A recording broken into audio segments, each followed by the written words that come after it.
সুপ্রিয় দর্শক মণ্ডলী, এইমাত্র পাওয়া সকালের আপডেট সংবাদে আপনাদের স্বাগতম। শুরুতে জানাবো সংবাদ শিরোনাম। শুরুতে জানিয়ে দেব ছাত্র রাজনীতি নয়, ছাত্র দলের হাতে চলছে ছাত্র নিধন, থাকছে বিস্তারিত। এদিকে এক ভারতীয় প্রবাসী বললেন, আমার মনে হয় না এখন আমি নিরাপদ, থাকছে বিস্তারিত প্রতিবেদনে। এবং সর্বশেষ জানিয়ে দেব শিশুদের মৃত্যু দিয়ে বৈধতা কুড়াতে চেয়েছিল ইউনূস সরকার, থাকছে বিস্তারিত। সুপ্রিয় দর্শক, এতক্ষণ শুনছিলেন সংবাদ শিরোনাম, এবারে থাকছে বিস্তারিত। এদিকে ছাত্র রাজনীতি নয়, ছাত্র দলের হাতে চলেছে ছাত্র নিধন। জয় বাংলা দেওয়াল লেখার শাস্তি বিএনপি ক্যাডারদের হাতে। স্কুল ছাত্র আপন হোসেন স্বাধীন পঙ্গু, বয়স মাত্র 16। তার নাম আপন হোসেন স্বাধীন, লালবাগ মডেল স্কুল অ্যান্ড কলেজের একাদশ শ্রেণীর ছাত্র।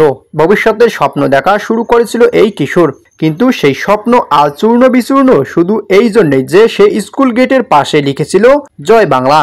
এই অপরাধের শাস্তি দিতে বিএনপির ছাত্রদল ক্যাডাররা তাকে স্কুল গেট থেকে তুলে নিয়ে যায়। এরপর চলে অমানসিক নির্যাতন, লাঠি, রড, বেল্ট, হকি স্টিক দিয়ে মারা হয় তাকে। ভেঙে দেওয়া হয় দুটি হাত এবং একটি পা। জয় বাংলা বললে ছাত্রদের হাতে পা ভেঙে দেওয়া হয়, তবে আগামী প্রজন্মে আর কিছুই বলার সাহস রাখবে না। এই রাজনীতি নয়, এটা জাতির বিরুদ্ধে যুদ্ধ। এদিকে জুলাই দাঙ্গা দেশকে অনিরাপদ বানিয়েছে। এরপর ইউনূসের অপশাসনের পুরো একটা বছর জুড়ে মানুষ পেয়েছে বিচারহীনতা, অনিশ্চয়তা, খুন এবং মব জাস্টিস নামক একটি নব্য আপদ। মানুষ এখন পুলিশ হেফাজত, আদালতকেও অনিরাপদ। সাধারণ মানুষ তো দূরের কথা, পুলিশ নিজেই অনিরাপদ।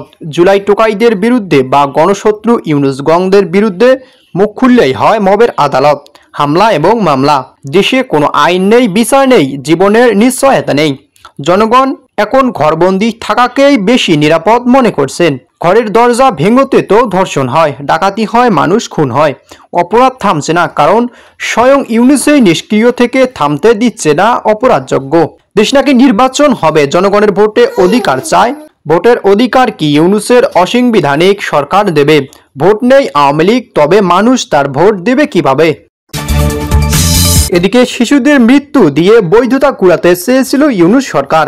উত্তরা 12 নম্বর সেক্টরে সিটি কর্পোরেশন কবরস্থানে কেবল নীরবতা। অযত্নে বেড়ে ওঠা ঝোপঝাড়ের মধ্যে হারিয়ে গেছে কিছু পুরনো কবর, যেগুলোর কোনো নাম নেই, ইতিহাস নেই এবং স্মৃতি নেই। কিন্তু এই নামহীন কবরগুলোর উপরে নতুন করে কবর খোলার সিদ্ধান্ত নিয়েছিল মোহাম্মদ ইউনূস তথাকথিত প্রধান উপদেষ্টা সরকার। উদ্দেশ্য মাইলস্টোন স্কুলে দুর্ঘটনায় নিহত শিশুদের দাফন না, বরং এক গভীর অশ্রদ্ধা। কারা ছিল এই শিশুরা? তারা ছিল এদেশের সন্তান, কারো ভাই, কারো ছেলে। তাদের ক্ষতবিক্ষত দেহ নিয়ে এই অবৈধ শাসকেরা রাজনীতি করতে চেয়েছিল। সরকার নামে একটি অবৈধ ছায়া প্রতিষ্ঠান নির্ধারণ করেছিল কার সন্তান কোথায় কবর হবে, যেন সন্তানের মরদেহ এখন তাদের নিয়ন্ত্রণাধীন, যেন মায়েদের বুক ফাটা কান্না, বাবাদের নিঃশব্দ আর্তনাদ, বোনদের বুকসেরা আহাজারির মালিক তারাই। কিন্তু কি ঘটল? কেউ আসেনি, একজন মানুষও এই নির্দেশ মানেনি। উত্তরা কবরস্থান কেবল প্রস্তুত ছিল শুধু সরকারি লোকেরা খুঁড়তে চাওয়া কিছু কবরের জায়গা আর এক খাদেমের অপেক্ষায়। কিন্তু যাদের এই জন্য আয়োজন, তারা একে একে তাদের প্রিয়জনদের নিয়ে পাড়ি জমিয়েছে গ্রামের পথে। তারা ফিরেছে শিকড়ের কাছে, তারা ফিরেছে নিজের মাটির কাছে। এই একটি মাত্র ঘটনার মুখেই থুবড়ে পড়েছে ইউনূস ও তার অসরকারের নাটকের সারাংশ। পুরো জাতি তাদের মুখের উপর থুতু ছুঁড়ে দিয়েছে। মৃত্যুর রাজনীতি করতে আসা মানুষের দেখে নিয়েছে কবরের সাথেও বেচাকেনা চলে না। এই মাটির মানুষ জানে কোথায় মরলে আত্মা শান্তি পায়।